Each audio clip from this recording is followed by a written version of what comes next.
കൂടുതൽ വാർത്തകളും വീഡിയോകളും കാണാൻ ഈ ചാനൽ സബ്സ്ക്രൈബ് ചെയ്യുക. കൂടെ ബെൽ ബട്ടൺ അമർത്തുക. Please subscribe our channel. നമസ്കാരം. മാന്യ പ്രേക്ഷകർക്ക് എൻ്റെ വിനീതമായ നമസ്കാരം. നമ്മൾ ഇന്ന് ഇവിടെ പറയാൻ പോകുന്നത് സർക്കാർ ജോലിയെക്കുറിച്ചാണ്. ജ്യോതിഷ സംബന്ധമായിട്ട് എല്ലാ ഒരു പ്രാഥമിക വിദ്യാഭ്യാസം കഴിഞ്ഞ ആൾക്കാർ മൊത്തവും വന്ന് ചോദിക്കുന്നതാണ്, എനിക്ക് ഏത് ജോലിയിൽ പ്രവേശിക്കാനാണ് ഗ്രഹനിലയിൽ കാണുന്നത്, ഏത് ജോലി ചെയ്താലാണ് ഉത്തമം ഉണ്ടാകുന്നത്, ഏത് ജോലിയിൽ നിന്നായിരിക്കും എനിക്ക് വരുമാന മാർഗം ഉണ്ടാകുന്നത്, ഏത് ജോലിയായിരിക്കും സ്ഥിരമായിട്ട് നിലനിൽക്കുക എന്നൊക്കെ ഒരു ഡിഗ്രി കഴിഞ്ഞതിന് ശേഷം PG അടുക്കുന്നതിന് ആ ഒരു സമയങ്ങളിലൊക്കെ നമ്മളോട് വന്ന് ചോദിക്കുന്നതായിട്ടുള്ളൊരു വിഷയമാണ് സർക്കാരിൽ ജോലി കിട്ടുമോ.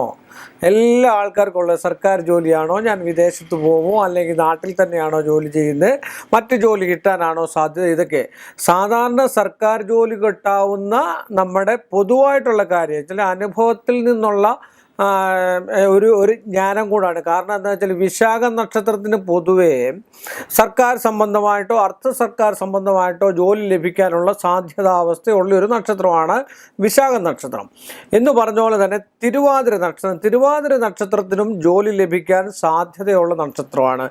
രേവതി നക്ഷത്രം, ആയില്യ നക്ഷത്രം, തൃക്കേട്ട നക്ഷത്രം, കാർത്തിക നക്ഷത്രം, അശ്വതി നക്ഷത്രം, പൂയൻ നക്ഷത്രം, ഭരണി നക്ഷത്രം സർക്കാർ ജോലിയോടുകൂടി തന്നെ വിദേശയാത്രയ്ക്ക് യോഗ്യതാവസ്ഥ, ചില വീട് വിട്ട് നിന്ന് അകന്ന് ജോലി ചെയ്ത് ധനം സമ്പാദിക്കാനുള്ള സാധ്യത ഭരണി നക്ഷത്രക്കാർക്ക് കൂടുതലാണ്. അതുപോലെ തന്നെയുള്ള ഒരു നക്ഷത്രമാണ് പൂരുരുട്ടാതി നക്ഷത്രം.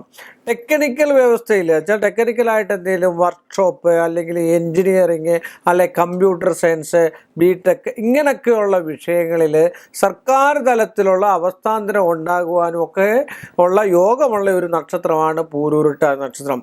ഇതിലുപരി തന്നെ ഈ നക്ഷത്രക്കാർക്ക് എല്ലാവർക്കും സർക്കാർ ജോലി ഉണ്ടാവണമെന്നില്ല. അതുപോലെ രോഹിണി, അത്തം, തിരുവോണം നക്ഷത്രത്തിനും സർക്കാരിൻ്റെയോ അർദ്ധ സർക്കാർ ജോലിയോ അല്ലെങ്കിൽ ബാങ്ക് സംബന്ധമായിട്ടോ ഉന്നത പദവിയിലിരിക്കാനോ ഇങ്ങനെയൊക്കെയുള്ള കണക്ക് സംബന്ധമായിട്ടുള്ള വിഷയങ്ങളിൽ രോഹിണി നക്ഷത്രക്കാർക്കും അത്തം നക്ഷത്രക്കാർക്കും തിരുവോണം നക്ഷത്രക്കാർക്കും ഉള്ള സാധ്യതയുണ്ട്. ഞാൻ ഇതൊക്കെ പറഞ്ഞു എങ്കിൽ തന്നെയും അവരവർ ജനിച്ച ഗ്രഹനില അനുസരിച്ച് ലഗ്നാൽ ചൊവ്വ നിൽക്കുന്നത് ബലം പ്രാപിച്ച് കർമ്മസ്ഥാനത്താണെങ്കിൽ 99% സർക്കാർ ജോലി കിട്ടാനുള്ള സാധ്യതാവസ്ഥ വളരെ കൂടുതലാണ്. കാരണം എന്താ വെച്ചാൽ ചൊവ്വായുടെ ബലം, ആ ചൊവ്വായ്ക്ക് നല്ല ഗ്രഹങ്ങളുടെ ദൃഷ്ടി ഉണ്ടെങ്കിൽ ആ ചൊവ്വായുടെ കൂടെ മറ്റ് ഗ്രഹങ്ങൾ ഇല്ലാതെ വരികയാണെങ്കിലും ആ ചൊവ്വ നീചത്തിലോ അല്ലെങ്കിൽ അല്ലാതെയോ നിൽക്കും. ഇപ്പം നമ്മൾ നീചത്തിക്ക് കർക്കിടകത്തിൽ നിൽക്കുന്ന ചൊവ്വായ്ക്കൊക്കെ വേറെ പ്രത്യേകതയും കാര്യങ്ങളും ഒക്കെ ഉണ്ട്. അത് കർമ്മത്തിൽ വരികയാണ്, നീചത്തിൽ ഭംഗം വന്നിട്ട് രാജയോഗം അങ്ങനെയൊക്കെയുള്ള വിഷയങ്ങളൊക്കെ കാണുന്നുണ്ട്. കാരണം എന്താ വെച്ചാൽ വളരെയധികം നീചം അനുഭവിച്ചതിന് ശേഷം വളരെയധികം ദുരിതങ്ങളും ബുദ്ധിമുട്ടുകളും അസ്വാരസ്യങ്ങളും ഒക്കെ സംഭവിച്ചതിന് ശേഷം നല്ലൊരു ജോലി ഉയർച്ചയൊക്കെ ഉണ്ടാകാനുള്ള സാധ്യതാവസ്ഥയുണ്ട്. അത് സർക്കാർ ജോലി ഇത്രയും നക്ഷത്രങ്ങൾക്ക് മറ്റ് നക്ഷത്രങ്ങൾക്ക് കിട്ടത്തില്ല എന്നുള്ളതല്ല ഞാൻ പറഞ്ഞത്.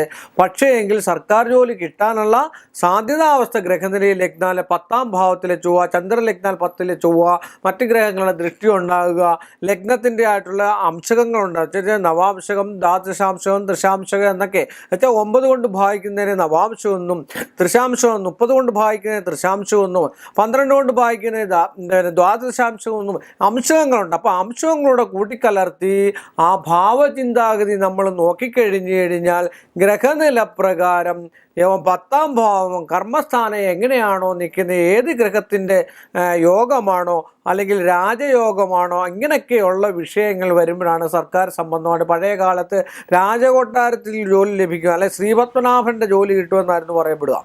അത് ഇന്നത്തെ കാലത്ത് സർക്കാർ സംബന്ധമായിട്ടുള്ള ജോലിയായി. ആ സർക്കാർ സംബന്ധമായിട്ട് അവിടെ ഒരു സെക്രട്ടറി ആയാൽ മതി, അവിടെ എന്തെങ്കിലും ഒരു പ്യൂണായാൽ മതി, ഏതെങ്കിലും ഒരു തസ്തികാവസ്ഥ കിട്ടിയ. പക്ഷേ ഇങ്ങനെയൊക്കെയുള്ള നക്ഷത്രക്കാർ വളരെയധികം നമ്മൾ ശ്രമിച്ചു കഴിഞ്ഞാൽ ശ്രമം കൂടെ വേണം.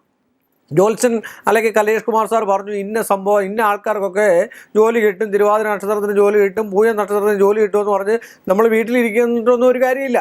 അതിനുവേണ്ടി പരിശ്രമിക്കൂടെ വേണം. താൻ പാതി ദൈവം പാതി എന്ന് പറഞ്ഞ പോലെ നമ്മളൂടെ പരിശ്രമിച്ച് ഈശ്വരനെ കൂടെ വിളിച്ചു കഴിഞ്ഞാൽ ഗ്രഹനിലയിൽ അതുപോലുള്ള യോഗങ്ങളും മറ്റു കാര്യങ്ങളും ഉണ്ടെങ്കിൽ ഒരു 99% ആൾക്കാർക്കും സർക്കാരിലും സർക്കാർ ബന്ധമായിട്ടുള്ള വിഷയത്തിലും ജോലി കിട്ടാനുള്ള സാധ്യതയുണ്ട്. അതുകൊണ്ട് എല്ലാവരും ഈശ്വരനെ വിളിക്കുകയും ഗ്രഹനില ഉത്തമ ജ്യോത്സ്യനെ കൊണ്ട് പരിശോധിക്കുകയും ചെയ്ത് കണ്ട് പരിഹാരങ്ങൾ ചെയ്താൽ ഉത്തമമായിട്ടുള്ള സർക്കാർ ജോലി കിട്ടാനുള്ള സാധ്യതയുണ്ട്.